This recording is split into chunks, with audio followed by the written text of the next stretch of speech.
Right now at 6, teachers in Oregon's second largest school district lay out their final offer. We need the district to come to the table with real solutions. How soon a strike could start if a deal isn't reached. Plus, Portland police catch up with a prolific tagger. He has put up KASR tags all over this city hundreds of times. The charges he's now facing after repeated arrests. And Houston, Odysseus has found his new home. How local tech just touched down on the south pole of the moon.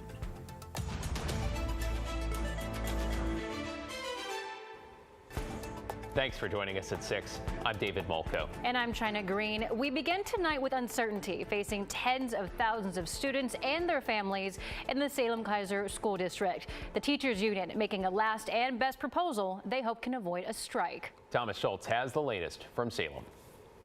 Well, there's a couple of big issues still separating SalemKaiser and its teachers union. One, large class sizes, and the second, teacher workloads, which the two sides are still far apart on. This language is a poison pill. For the past 10 months, SalemKaiser has been negotiating a new contract with its teachers, though now they've reached a boiling point.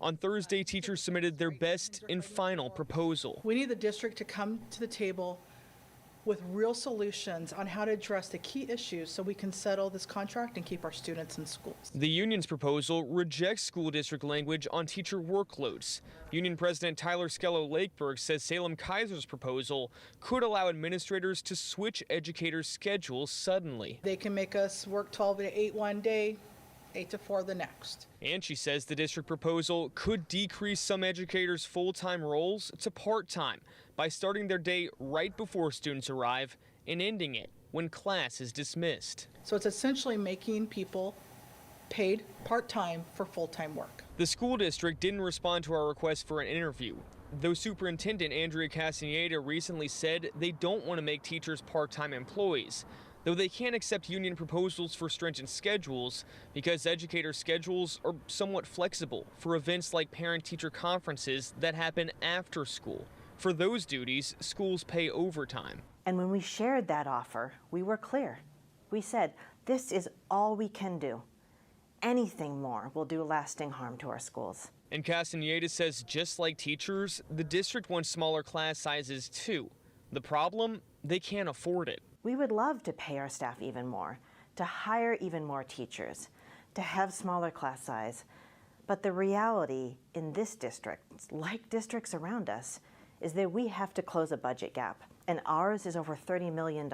Though teachers say their new proposal for a district-wide committee to discuss larger classes could lead to innovative solutions. That's why we've created some very solutions that we think would not have financial impacts. And as the back and forth continues, a strike shutting down schools is still on the horizon. We are still preparing that if we have to, we will strike. So what's next? Well, the two sides are going to have another mediation session next Thursday, though if a strike does come, union leaders say it could be as early as April.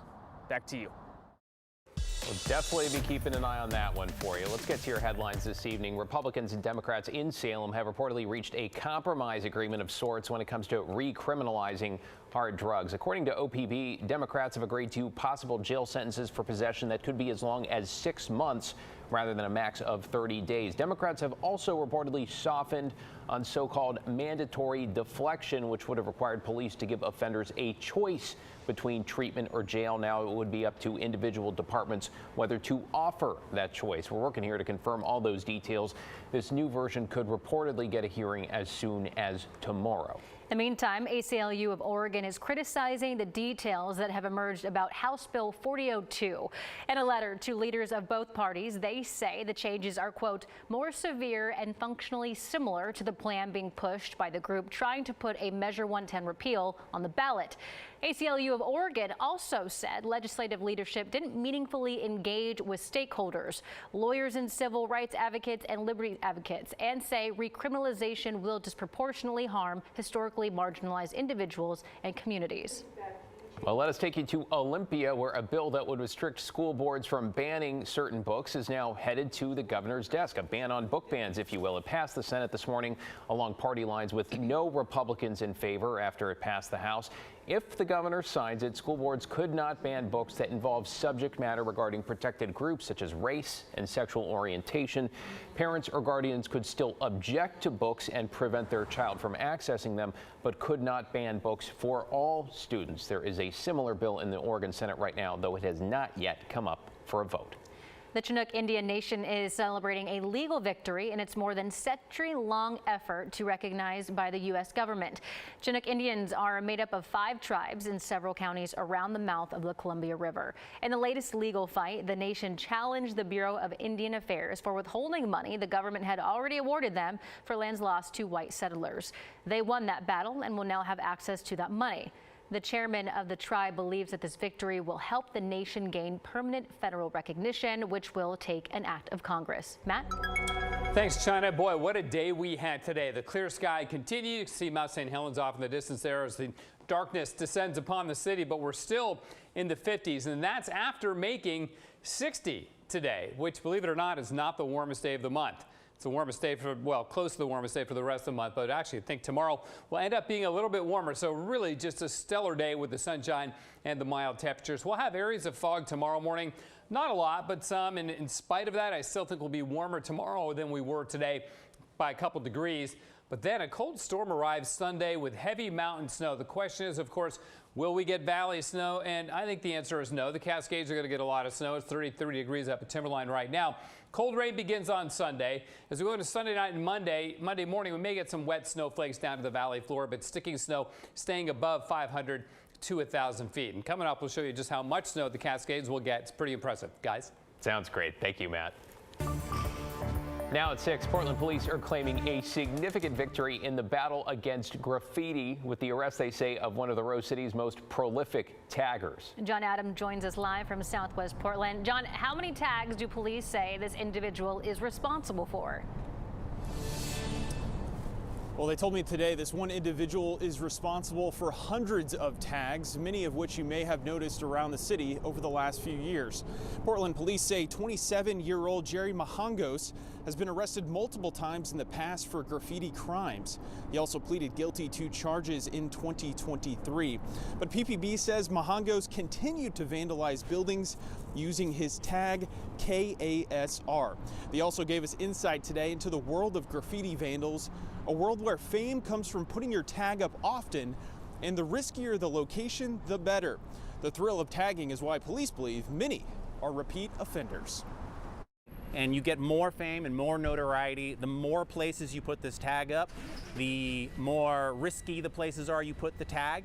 The more huge and colorful your tag is. There are a lot of different ways that you can get fame for your tag.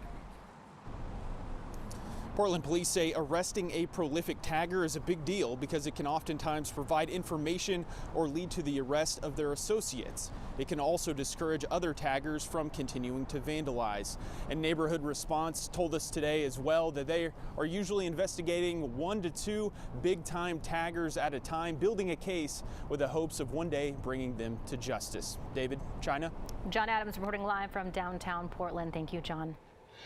Speaking of downtown, another downtown Portland restaurant is cleaning up this evening after someone shattered a window and their front door. Ashley Graham's talked to the owner of the Daily Feast, who says this is just one symptom of our city's challenges.